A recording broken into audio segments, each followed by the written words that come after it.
Ayun na nga mga kwento, sa kakatapos lang na bakbakan sa Las Vegas, bagamat hindi natupad ang knockout na pangako ni Ryan Garcia, pero isang dominasyon naman ay pinakita niya upang makuha ang korona kay Mario Barrios. Hindi binigo ni Ryan King Ray Garcia ang kanyang mga tagahanga matapos niyang ipakita ang isang masterclass performance upang talunin si Mario El Azteca Barrios via unanimous decision ngayong araw sa T-Mobile Arena sa kabila ng kanyang naunang payag na tatapusin ang laban sa round 8 o di kaya sa round 10. Isang mas matinding bersyon ng Garcia ang sumalang na naging dahilan upang mapabilib ang boxing experts. Sa round 1 mga kwento, ang maaga ay kinagulat ng lahat. Hindi pa man naginit ang laban, agad na pinatikim ni Garcia si Barrios ng kanyang bagsik.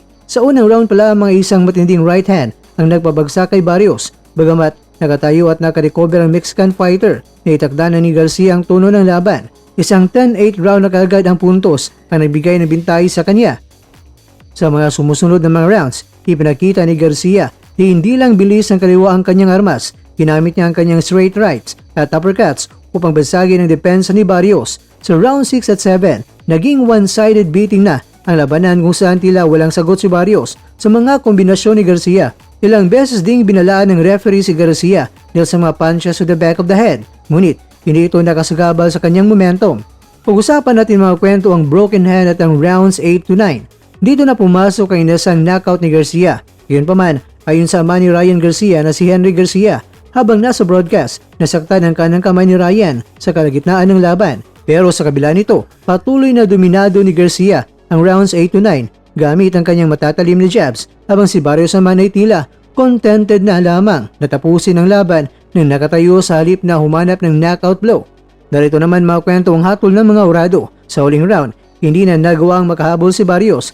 Pagdating sa scorecards, naging formalidad na lamang ang pagdideklara sa nanalo. 119-108, 120-107, 118-109. Lahat ay pabor kay Ryan Garcia na siya naging bagong WBC World Boxing Council Welterweight Champion.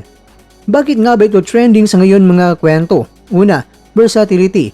Ipinakita ni Garcia na kaya niyang manalo gamit ang kanyang kanang kamay, hindi lang ang sikat na left hook. Pangalawa, champion mindset. Kahit na may inindang sakit sa kamay simula ng round 8, pero hindi siya bumitaw hanggang sa dulo. Pangatlo, Barrios toughness. Humanga naman ang boxing fans sa tibay ni Barrios na hindi talaga tuluyan na bumagsak sa kabila ng mga daming power shots na tinanggap niya. Kaya naman mga kwento, narito ang katanungan. Ano ang susunod para kay King Ryan? Matapos ang tagumpay na ito, asahan ang mas malaking pangalan na makakaharap ni Garcia? Sa tingin mo, ano yung mas maganda? Rematch at unification fight kay Devin Haney na ba? Opinion mo kakwento maya ba? Sa baba, i-comment mo na.